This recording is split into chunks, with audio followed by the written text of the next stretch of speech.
उद्धव ठाकरेंकडून सांगलीतून चंद्रहार पाटलांची उमेदवारी आता जाहीर करण्यात आलेली आहे। काँग्रेसचा दावा असतानाही उद्धव ठाकरेंकडून सांगलीच्या सभेत उमेदवारीची ही घोषणा करण्यात आली। तर सांगलीच्या मैदानात चंद्रहार पाटील लढणार आणि जिंकणार सुद्धा असा विश्वास संजय राऊत यांनी व्यक्त केला आहे।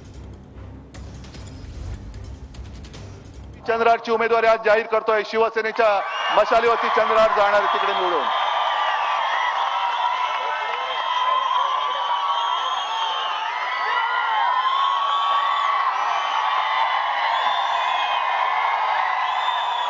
हा मर्द तुम्हाला दिलेला आहे, हा मर्द तुमच्यासाठी लढायला उतरलेला आहे, पण याला जिंकून देण्याचा मर्दपणा तुम्हाला दाखवावा लागेल।